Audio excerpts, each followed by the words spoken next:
Hey guys, we are hanging out here with Korn, and who do I have here? I am Munky, guitarist for Korn. And how many years? I don't know. I've lost track at this point. I think it's getting close to 20. I teamed up with a guy called the Rocket Out blog on YouTube, and we had a bunch of our viewers submit questions for you. So I'm going to ask you a few of those real quick. Jesus Skater 1231, pretty cool name, right? Yeah. Wants to know, what would you be doing if you weren't in a band? Well, I think Jonathan and I were talking about this the other day. It's like, thank God, because we would be, who knows, in jail or in a mental institute. And then, coming from Bakersfield, where we came from, and just the odds. I mean, the obstacles that we were up against. It was a small band moving from Bakersfield to Los Angeles with dreams of becoming, not really rock stars, but I mean, like, just being able to make music and tour the world, and that's, wow. Dakota825 wants to know, what was high school like for you? There were awkward moments like everyone has in high school where you just kind of feel like I felt really like a misfit, I was the only kid with long hair, dressed like a rocker, little dirty rocker kid, and that's why the music that you hear from me and Jonathan, because our high school and our childhood was not exactly, I don't know what's normal, but it was difficult at times. Charity from Wisconsin would like to know, if you could punch anyone in the face, who would you punch and why? Is there anyone who kind of has made you angry over the years? It would have to be me. I would punch myself in the face for acting like such a dick. Where did you get the name Korn? I actually don't know. You don't know? Seriously? Yeah, I don't know. In Bakersfield, there's two gay guys Jonathan knew, and one of them was like down tossing the other dude's salad or whatever, and he farted and blew corn all over his face, and it became the Korn story. So whenever anyone around the town said Korn, they'd be, oh, so gross. And I remember at the time that was the name. It was like, okay, we're gonna call it. You want to be like affiliated with that story? I mean, it was just the Korn story. It was kind of gross out, like, oh God, not that. Oh. Kind of gross, sorry. Yeah, that's it. That's the short version. There you go. I don't know if I want the long version. Nah, I don't. What do you think, I just signed my first record deal, Korn, like you guys when you just started out. Yeah. What do you think that you would be surprised about the person I'm talking to right now? That I'm still alive? Yeah, that just surprised me. That's it, yeah. Was there a point where you didn't think you were going to... Well, I was just like, the lifestyle, and at the time it was just... we were partying a lot, so... You don't party anymore? Not like that. Not like that. Tone down a little bit? Much. Do you miss the old days? Nope. No?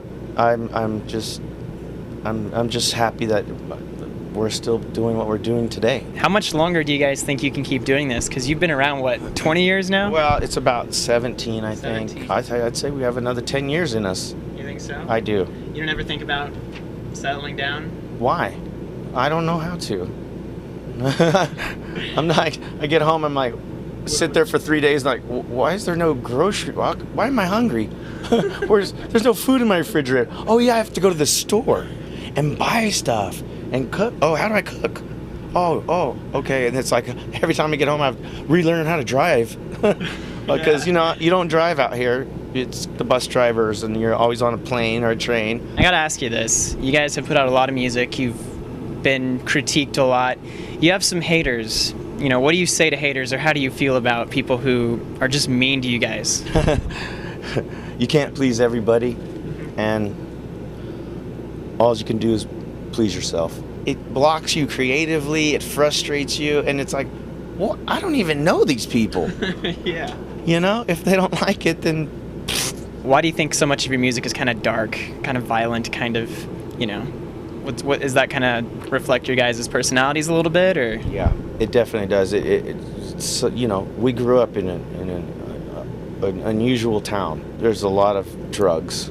There's a lot of teen pregnancy. There's a lot of obstacles, like I said before, to overcome that, and child abuse, and difficulty, awkwardness growing up, and just we get to use our music as a way to vent all those emotions, and we get to do that every night. Some would say that your music might inspire some evil, some hate, some bad things in the world. How do you respond to people who say that? I think they're misinterpreting it, and what it is sort of using it as a way to turn off your brain and listen to your heart, and it's kind of like an escape, you know. We like to let people use it as a healing, really. Yeah. And that's a misinterpretation, I think. So you think your music is a positive thing? Well, I'm not saying that. I'm just saying like it can be a tool to help maybe bring up some stuffed anger or feelings that you might have inside, you know. And it's a way, like, you just put your headphones on and sing along, or come to one of the shows and just let loose, man. Just like, it's like full really cool on therapy. Yeah, just like full on headbang, do whatever you want to do, or just kick it and watch. I know you guys went through a lineup change a while back. Could you maybe just talk about that a little bit, and then I guess where the band has gone since that happened? Well, you know, it was like Bryan left, and then it was like, okay, I can handle this, you know. And David just kind of stopped showing up to rehearsals, and it was saddening, really saddening. Him and I were close. Well, Bryan and I were close as well, and really miss those dudes. Really, I love and respect them so much, because we started this out together. There have been rumors that maybe old members of the band are trying to come back or want to come back. I mean, if the timing's right and we all sit down in a room, first we could talk, like say hello on the phone, or, you know, really open up communication, and it's possible. Anything's possible. Do you miss anything about the old lineup? Well, I miss the dudes as far as, you know, them as people. You know, I miss that. I miss them as people. But I can get dude to play the song. It's easy. So do you think Korn is better for what has happened? We've been through a lot, and me and Fieldy and Jonathan are keeping this thing going through thick and thin. You're not gonna stop. We ain't stopping, so you're stuck with us. Mr. Suspenders wants to know, does it bother you that your fans are so, like, that they still kind of bring up the old Korn and the old members and the old style, and that's kind of something they really miss? No, it's just, you know, it's the past. It's a memory, and it's cool. That's what, you know, how we started. You know, those were the people that, they were part of that equation at the time. Yeah, I don't blame them. I mean, I miss the dudes too, but you got to keep going, and have no regrets, and not look back. Pep's IMAX Extreme, what's the scariest experience you've had with a fan? People coming up to my door is kind of trips me out. I don't like it so much, but you know, the shotgun usually scares them off. Is it loaded? Just, oh hell yeah! Are you kidding me? Where's Korn in there? Put the barrel of my shotgun down the eye hole. So one day we might see Korn shoots crazy fan. No, I hope not. How about this? What's the most interesting thing a fan has done to get your attention? This one time, we were in, I think, Pennsylvania doing in-store, and some kid had brought like a dead squirrel or something. Like, will you sign my dead squirrel? And we're at the table, right? And we're all signing. And he like lays it on the table, and we're like, what the hell? Oh my God. And then like, dude, get that thing out of here. Like, it smelled, and it was like roadkill. And then later that night we had a show, and we was in the front row holding the dead squirrel or a raccoon or something. I think it was a raccoon. Never dreamed in a million years moment. Woodstock 99, when I saw 250,000 people. Wow. A sea of people. It was unbelievable. I've never been so nervous in my whole life, like before that show. So you actually got nervous? Oh man, me and Jonathan were freaking out. We're back there like before, like we're shaking, and it was just like crazy. Like that was the biggest crowd we've ever played for, and it was just like, wow. I think this is the moment, you know, the pinnacle of like. Yeah. I think we made it. Tanner Gross 6 on YouTube would like to know, most trouble you guys have gotten into. Oh man.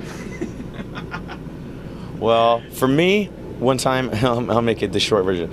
we were on tour with Megadeth a long time ago, and so these dudes, they're like, "Hey man, you wanna go smoke some weed out in my car?" I was like, "Hell yeah, let's go!" So we went out there, like we rolled a joint. Cops pull up, and this was in like Springfield, Illinois, right? Okay. So cops pull up, like, "Whose weed is it?" And these dudes are like, I don't know, they were underage, and they're like, "Dude, no one said anything." And I was like, "It's mine." And they're like, "Okay, come on, click, click." Bam, I went to jail. Wow. And I took the fall for the dudes because I didn't want them to get in trouble. You did that for a fan, basically. Yeah, so I took the heat for him and went to the clink.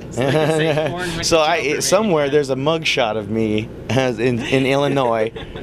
Were you a little amused by it though? Like. Well, yeah, I just thought it was funny, and like, you know, the tour manager came and bailed me out, and I was on the bus later that night. I think it's probably safe to say you're a little bit above the law. Like, you guys seem to have some pull with the cops since you're. I don't know. Sometimes it helps. I've gotten out of a couple of speeding tickets, so. Do you tell them, like, you get pulled over, you're like, No. yeah, I'm in Korn. No, they don't like it. You know, if they recognize you, then it's like, cool. Maybe he'll let me go, or if they don't care. They, you know, Yeah. in Los Angeles, they don't. Yeah, they probably deal with that all the time. Yeah, so. and it's like, guess who I gave a ticket to today? Don't worry, there's plenty more where that came from. Come with me behind the scenes, backstage, and onto the tour bus to meet your favorite stars. We are backstage with Slipknot. I am here with my good friend, the American Idol, Chris Allen. I'll ask questions you've never heard before and show you the answers you won't find anywhere else. You said you're a Justin Timberlake fan. No. No? Maybe that wasn't you? Oh my god, I shouldn't have smoked all that weed. What do you like about Katy Perry? Everything. Happy birthday, dear Brian. Huge meaning or self-defining sort of thing. I think we just lost one of our interviews. Rate, comment, and subscribe for new videos every week. Reporting for YouTube, I'm Brian O'Dell. BryanStars! BryanStars! I'm the reason you go on tour. You're the reason I'm here, baby.